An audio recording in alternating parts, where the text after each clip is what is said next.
السلام علیکم ورحمۃ اللہ وبرکاتہ. حامدا ومصليا اما بعد. قال الله تعالى في كلامه المجيد: اعوذ بالله من الشيطان الرجيم. بسم الله الرحمن الرحيم. وذكر فإن الذكرى تنفع المؤمنين. قابل سب احترام علماء کرام، ذمہ داران جماعت، حضرات و خواتین، عزیز طلباء و طالبات، یہ اللہ سبحانہ و تعالیٰ کا بہت بڑا شکر اور اس کا احسان ہے کہ اس نے ہمیں دینی مدارس اور مکاتب سے جوڑ کر کے رکھا ہے، جس کی وجہ سے بہت سارے خیر دیکھنے کو مل رہے ہیں. یہ تو سچائی ہے کہ دینی مدارس اسلامی قلعے ہیں. یہ مکاتب جب تک دنیا میں ہیں اور مدارس کا وجود جب تک دنیا میں ہے، اسلام کو سربلندی حاصل ہے. مسجدوں کے اندر علماء موجود ہیں، ایسے ہی اسلام کا پرچار پرسار کرنے والے لوگ موجود ہیں. جس دن یہ مدارس اور مکاتب غائب از نظر ہوئے، دنیا سے ان کے وجود کو ختم کر دیا جائے گا، تو یہ سمجھ لیجئے اسلام کی شناخت مٹ جائے گی. اللہ سبحانہ و تعالیٰ کا نام لینے والے اور صحیح انداز میں اللہ سبحانہ و تعالیٰ کی عبادت کرنے والے لوگ نہیں دکھیں گے. میں مبارکبادی دیتا ہوں ان ماؤں کو، ان بہنوں کو اور ان اخوان اور اصحاب کو کہ جنہوں نے اپنے بچوں کو مکتب سے جوڑ کر کے رکھا ہے. ورنہ ایسے بھی بد نصیب والدین ہیں کہ ان میں سے بعض کے فون آتے ہیں ہمارے پاس کہ ہمارے بچے کانوینٹ میں پڑھ رہے ہیں اور جمعہ کے دن ان کو جمعہ کی نماز کے لیے چھٹی نہیں ملتی ہے. کیا کریں؟ کیا راستہ ہوگا؟ ایسے بد نصیب موجود ہیں کہ بچے بڑے ہیں، 14 سال کے، 16 سال کے، 17 سال کے، اور جمعہ کی نماز جیسی عظیم عبادت چھوٹ رہی ہے اور ان کو کسی طرح کا کوئی احساس نہیں ہے. عام نمازیں تو چھوٹ ہی رہی ہیں، عام نمازوں کی طرف کسی طرح کا کوئی رجحان نہیں ہے. جمعہ جیسی عظیم عبادت کو بچہ ترک کر رہا ہے اور سوال ہوتا ہے ان کے والدین کی طرف سے، اور جواب پانے کے بعد بھی ان کے ہاں کسی طرح کی کوئی تبدیلی نہیں. یہ بہت بڑا عالمیہ ہے دوستو، ساتھیوں. سلف میں سے ایک بہت بڑے عالم گزرے ہیں، انہوں نے اپنے بچوں کو نصیحت کرتے ہوئے اور خاص طور سے ایک بیٹے کو انہوں نے نصیحت کرتے ہوئے کہا تھا: یا بنیا زاحم العلماء برکبتیک، اے میرے بیٹے علماء کے سامنے زانوئے تلمس تہ کر. اپنے ایک بیٹے کو نصیحت کرتے ہوئے انہوں نے کیا کہا تھا کہ اے میرے بیٹے علماء کے سامنے زانوئے تلمس تہ کر. وَأَنصِتْ إِلَيْهِمْ بِأُذُنَيْكَ، کانوں کو لگا لے. جب علماء گفتگو کریں، علماء سمجھائیں، نصیحت کریں، ایک عالم صاحب اپنے بچوں کو سمجھا رہے ہیں کہ جب علماء نصیحت کریں تو اپنے کانوں کو لگا لو، کیا بول رہے ہیں اس کی طرف دھیان دو. کیوں؟ ملے گا کیا؟ ہم لوگ تو ملنے کے چکر میں زیادہ رہتے ہیں، فائدہ کیا ہوگا؟ اس عظیم باپ نے اپنے بیٹے کو کہا کہ فَإِنَّ الْقَلْبَ يَحْيَا بِنُورِ الْعُلَمَاءِ، فائدہ یہ ملے گا بیٹا جب علماء کی مجلسوں میں تم شریک ہوگے، علماء کے دروس اور بیانات کو بغور سنو گے، تو اس کا فائدہ یہ ہوگا کہ تمہارے دل زندہ ہو جائیں گے، دلوں کے اندر بیداری آئے گی. ایسے ہی بیداری آئے گی، دلوں کو جلا ایسے ہی ملے گی کما تحی الارض بمطر السماء، جیسے کہ زمین مردہ ہو جاتی ہے اور آسمان سے جب بارش کا نزول ہوتا ہے تو زمین کو زندگی ملتی ہے، توانائی ملتی ہے. ایک نئی قوت ملتی ہے۔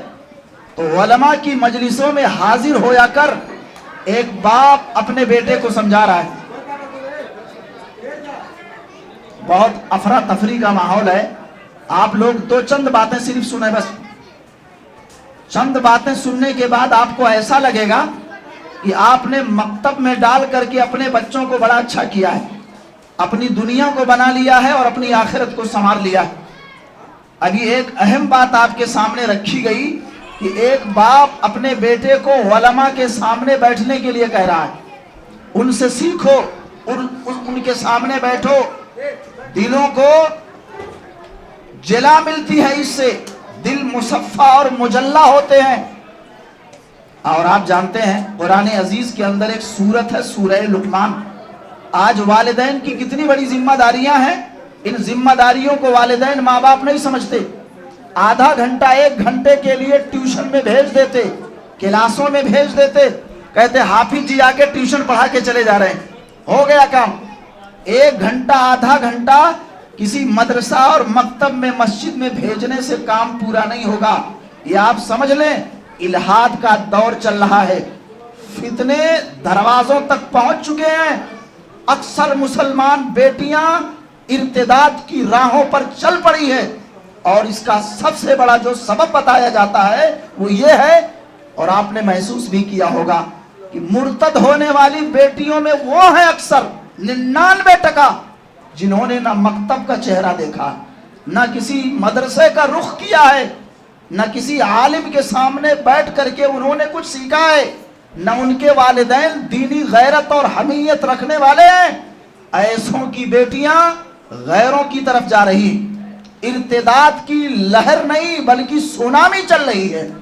ایک ایجنڈا لے کر کے کچھ مخصوص لوگ چل رہے ہیں جن کا کام ہی ہے مسلم بچیوں کو مرتد کرنا، عیسائی بچیوں کو مرتد کرنا، اور انہیں غیر اللہ کی طرف لانا، ان کی عصمتوں کے ساتھ کھیلنا اور تماشا کرنا، اور آپ ہیں کہ آپ کو محسوس تک نہیں ہوتا۔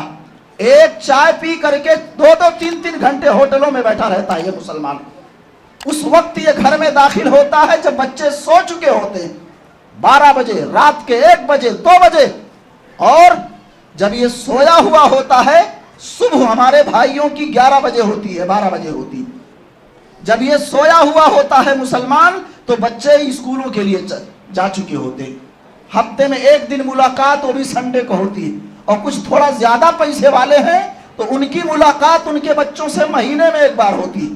کیا سمجھائیں گے آپ؟ کیا سمجھائیں گے آپ؟ کیا جائزہ لیں گے آپ اپنے بچوں کا؟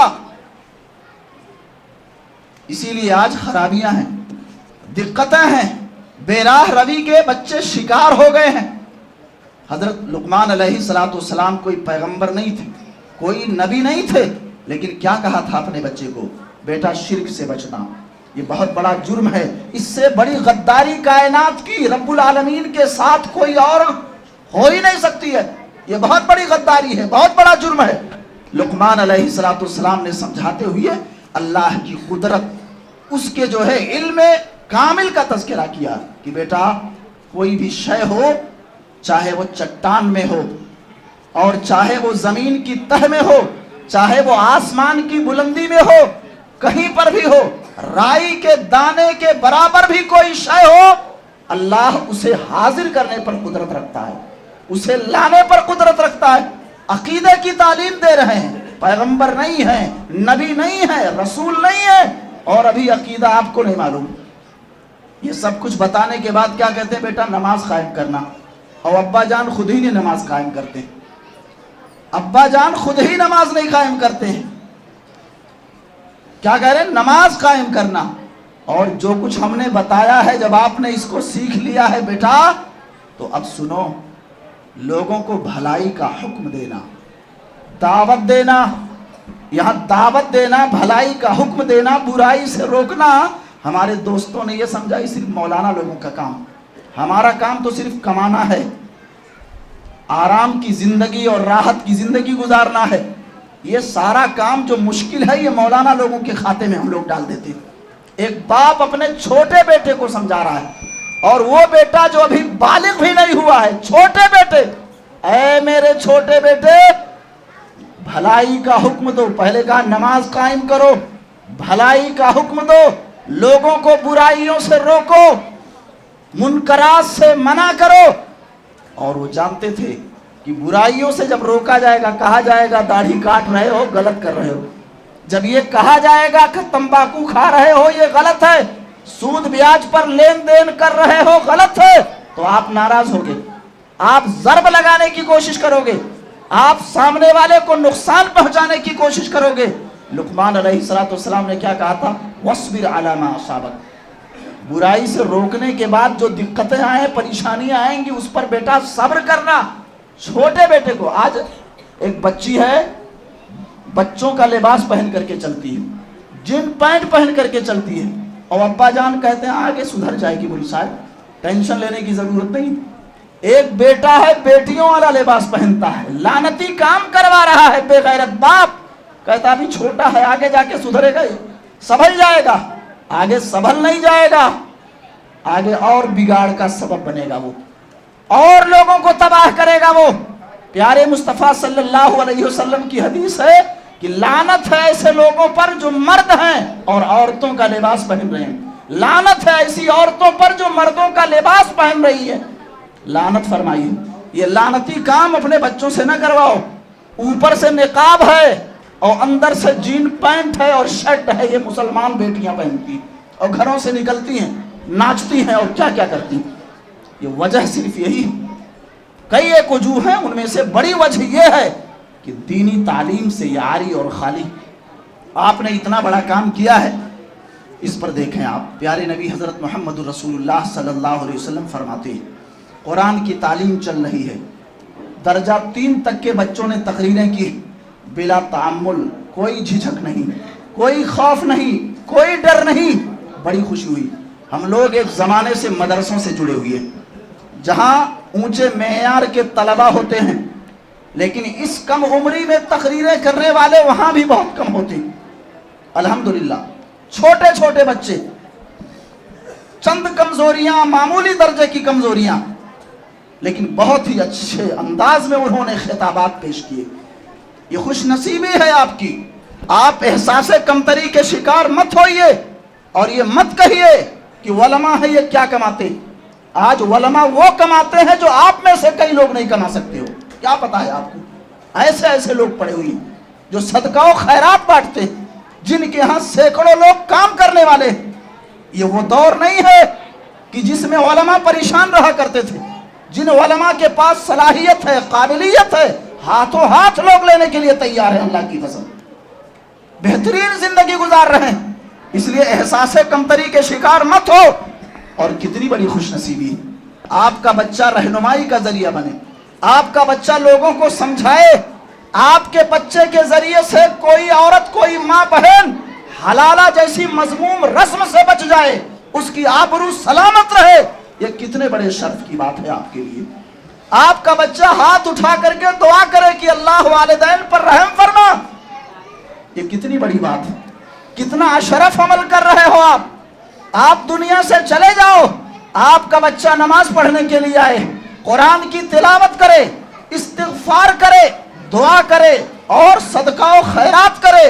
ان تمام اچھے اعمال کا ثواب آپ کے بھی کھاتے میں جائے، آپ دنیا میں موجود نہیں رہو. یہ کتنا بڑا کام، کتنا اچھا عمل ہے یہ.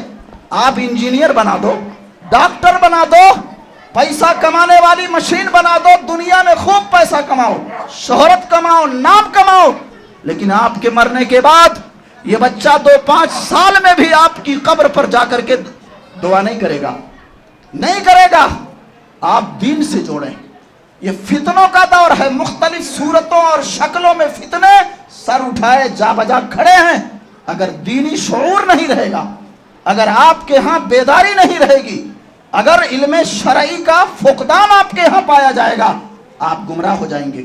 اچھے اچھے لوگ گمراہ ہو جا رہے ہیں، کچھ کی کچھ کہتے، صحابہ کی تنقیص کرتے، سب و شتم کا نشانہ بناتے، اس لیے کہ ان کے پاس معقول اور مناسب انداز کا علم نہیں. یہ بہت اشرف عمل ہے. 1-2 باتیں اور. اللہ کے رسول کی حدیث ہے کہ قیامت کے دن ایک شخص آئے گا, اس کے پاس جو قرآن پڑھتا ہے, قرآن پڑھنے سے جس کی غائب درجہ دلچسپی ہے, اس کے پاس آئے گا اور کہے گا تعریفونی, مجھے جانتے ہو, کتنا اچھا کام کر رہے ہو آپ لوگ, مدرسہ رحمانیہ میں ڈال کر کے اپنے بچوں کو, جہاں شب و روز قرآن کی تعلیم سے بچوں کو سرفراز کیا جاتا ہے. یہ قرآن آئے گا انسانی صورت و شکل میں اور کہے گا اپنے پڑھنے والے سے تعریفونی, مجھے جانتے ہو, پہچانتے ہو. قرآن پڑھنے والا, حفظ کرنے والا, تدبر کرنے والا, قرآن سے غائب درجہ دلچسپی رکھنے والا کہے گا لا عارف, میں نہیں جانتا ہوں تم کون ہو. کہے گا میں قرآن ہوں, جس کی وجہ سے تم بھوکے رہ گئے, میری وجہ سے تم پیاسے رہ گئے, اٹھ کر کے جانا بھی تم نے گوارا نہ کیا کھانے اور پینے کے لیے, صرف میری تلاوت کے شوق میں آج میں تجھے بدلہ دلوانے آیا ہوں. یہ قرآن سفارش کرے گا اللہ سے, اور اس کی سفارش کو قبول کرتے ہوئے اللہ سبحانہ و تعالی جزا کیا دے گا؟ ایک ورقہ تھمایا جائے گا قرآن پڑھنے والے کے ہاتھ میں, کہ جن کو تم فقیر سمجھتے ہو, جن کو تم مدرسوں میں اس لیے نہیں بھیجتے ہو کہ یہ مدرسوں میں آ کر کے فقیری کی طرف چلے جائیں گے, یہ کاسے گدائی لے کر کے پھریں گے, بھیک مانگیں گے. یہ آپ کے ذہن میں یہ ہے ہی نہیں ہے کہ رزاق اللہ ہے جو ہر ایک کو دیتا ہے, مشرکوں کو دیتا ہے, کافروں کو دیتا ہے, اللہ کی تنقیس کرنے والوں کو بھی وہ عطا کرتا ہے. اور یہ تو پیارے مصطفیٰ اور دیگر انبیاء کرام کے وارث. دنیا میں بہت امیر نہیں ہے آپ کا بچہ, عالم ہے, حافظ ہے, قاری ہے, تو کیا فرق پڑتا, جنت کا تاجور بننے والا ہے, بادشاہ بننے والا ہے یہ آپ کا بیٹا, اگر قرآن سے آپ نے جوڑ دیا ہے تو. اور بائیں ہاتھ میں ایک بطاقہ اور دیا جائے گا, کیا لکھا ہوگا؟ لکھا ہوگا الخلد, ہمیشہ ہمیشہ. 5 سال کے بعد کرسی چھینی نہیں جائے گی, 5 سال کے بعد حکومت بدلے گی نہیں, زندگی بھر کے لیے, ہمیشہ ہمیش کے لیے, ابد الآباد تک کے لیے تم جنت میں رہو گے, جنت کے بادشاہ بن کر کے رہو گے. وَيُوضَعُ عَلَى رَأْسِهِ تَاجُ الْوَقَارِ, اور قرآن پڑھنے والے کے سر پر وقار کا تاج رکھا جائے گا, کرامت و شرافت کا تاج رکھا جائے گا, اور کہا جائے گا ان بختاور نصیبور والدین کو بلاؤ جنہوں نے قرآن پڑھایا ہے اپنے بچوں کو. ان کو بلایا جائے گا, اور بلا کر کے پیارے نبی کہتے ہیں وَيُكْسَى وَالِدَاهُ حُلَّتَيْن, ایسی پوشاکیں پہنائی جائیں گی. حافظ قرآن, قرآن پڑھنے والا آپ کا بچہ, قرآن سے دلچسپی رکھنے والا آپ کا بچہ, وہ حافظ نہیں بھی ہے تو کیا فرق پڑتا, اس کے ماں باپ کے اوپر ایسے لباس رکھے جائیں گے, ایسی پوشاکیں پہنائی جائیں گی. پیارے نبی فرماتے ہیں لا تقوم لهم الدنيا وما فيها, دنیا اور دنیا کے اندر جتنی دولت ہے یہ ساری دولتیں اکٹھی ہو جائیں, حافظ قرآن کے ماں باپ کو, قرآن پڑھنے والے قاری قرآن کے ماں باپ کو جنت کے جو بہترین لباس پہنائے جائیں گے, ساری دنیا کی دولت مل کر کے بھی ان کا مقابلہ نہیں کر سکتی. وہ ماں باپ کہیں گے متعجب ہو کر انا لنا ھذا یا رب العالمین, ہمارا کوئی ایسا عمل نہیں تھا رب قدوس, ہمارے کس عمل کی بنیاد پر ہم کو یہ قیمتی جوڑے پہنائے جا رہے ہیں, ہم نے تو کوئی اتنا بڑھیا عمل نہیں کیا تھا دنیا میں. کیا کہا جائے گا؟ بِتَعْلِيمِكُمَا وَلَدَكُمَا الْقُرْآنَ, یہ تعلیم قرآن کس سے لینے ہے, تم نے قرآن پڑھایا اپنے بچوں کو, اس لیے تمہیں جنت کے قیمتی پوشاک اور لباس پہنائے جا رہے. اور کیا کہا جائے گا؟ قرآن پڑھتا جا, جنت کے درجوں اور سیڑھیوں پر چڑھتا جا, جہاں تیری آخری آیت ہوگی وہیں تیرا ٹھکانہ ہوگا. یہ شرف منظور نہیں ہے, یہ شرف, یہ عزت آپ کو منظور نہیں ہے کہ جنت کے اندر اس طرح آپ کے بچوں کی تکریم ہو اور آپ کی حوصلہ افزائی ہو. آپ کا بچہ چلے دھرتی پر اور رب کی مقدس مخلوق یعنی فرشتے اپنے بازوؤں کو آپ کے بچوں کے پیروں کے نیچے بچھا دیں, یہ منظور نہیں ہے. یہ سودا منظور نہیں ہے. چیوٹیاں بلوں سے دعائیں کریں, مچھلیاں پانیوں میں سے ہو کر کے دعائیں کریں, یہ سودا آپ کو منظور نہیں ہے. آپ کا بچہ قرآن پڑھے, حدیث پڑھے, دیگر علوم کے اندر بھی دسترس حاصل کرے, اور وہ نبیوں کا وارث بنے، نبیوں کا وارث بنے۔ یہ چیز آپ کو نہیں پسند ہے، اس لیے آپ بہت زیادہ روشن خیالی کا مظاہرہ مت کرو، ورنہ دنیا میں بھی ذلت ہے اور آخرت میں یہ آنے والی نسلیں اللہ کی قسم تھوکیں گی اگر آپ نے اپنے بچوں کے حقوق کی رعایت نہ کی، لحاظ نہ کیا اور ان کو صحیح طور سے دینی ماحول میں لانے کی کوشش نہیں کی۔ میں نے سنا ہے کئی بچوں نے بہترین انداز میں مظاہرہ کیا۔ ایک بڑی خوشی ہم کو یہ ہوئی، آنے والا منصہ پر اسٹیج کے قریب ہر بچہ کیا کہتا تھا جانتے ہیں؟ السلام علیکم ورحمۃ اللہ وبرکاتہ۔ میں نے مدرسوں کو دیکھا، وہاں کے ماحول کو دیکھا، وبرکاتہ۔ عالموں کو میں نے سنا ہے ان کو بھی بولنے کی تمیز کبھی کبھی نہیں ہو، اس غیر شعوری طور سے بول جاتے برکاتہ۔ یہاں کے بچے آپ کے آگے کیا بولتے جانتے ہیں؟ اس پر میں نے خصوصی توجہ دی، السلام علیکم ورحمۃ اللہ وبرکاتہ، برکاتہ بول رہے۔ یہ شعور کہاں سے ملا؟ یہی علماء شعور دینے والے، یہ جو پڑھانے والے ہیں جن کی ناقدری آپ کرتے ہیں، جن کی حوصلہ افزائی نہیں ہوتی جیسا کہ شیخ محترم نے ذکر کیا، یہ شعور دیتے ہیں، یہ احساس بیدار کرتے ہیں اور جگاتے ہیں۔ بہت اچھا لگا، کوئی تامل نہیں، کوئی جھجک نہیں، کوئی ڈر نہیں، کوئی خوف نہیں، بباگے دہل بول رہے ہیں۔ کچھ کمزوریاں بھی رہیں، مثال کے طور پر ایک ہی جہت پر اپنی توجہات کو مبذول کر لینا۔ بچہ تقریر کر رہا ہے تو چاروں طرف دیکھنا چاہیے۔ یہ چھوٹے بچے ہیں بہرحال، لیکن ٹھیک ہے، صرف تعریف کے پل نہیں باندھے جائیں گے۔ تقریر کر رہا ہے، چاروں طرف دیکھیں۔ میں نے دیکھا روانی بہت زیادہ، بہت تیز رفتاری کے ساتھ تقریریں ہو رہی ہیں، یہ بھی انداز غیر مناسب ہے، اس سے بچنے کی ضرورت ہے۔ سکون کے ساتھ، وقار کے ساتھ، اطمینان کے ساتھ نظامت کرنے والی بچیوں نے زبردست نظامت کیا ہے، طبیعت خوش ہو گئی ماشاءاللہ۔ مدرسوں کے بچے، بڑے بچے، اونچے کلاسوں اور درجات کے بچے اس طرح کی نظامت پر شاید قدرت نہ رکھ سکیں اگر غائب درجہ محنت نہ ہو، مگر تیز رفتاری یہاں بھی پائی گئی، اس سے بھی گریز کرنے کی ضرورت ہے۔ اللہ تعالیٰ آپ سب کو جزائے خیر دے، آپ کی حاضری کو، ہماری حاضری کو قبول فرمائے۔ جو بھی ماں باپ اپنے بچوں کو دین سے جوڑ کے رکھے ہیں، اللہ دنیا میں بھی انہیں عزت دے اور آخرت میں اللہ ان کی غائب درجہ حوصلہ افزائی فرمائے۔ آمین۔ والسلام علیکم ورحمۃ اللہ وبرکاتہ۔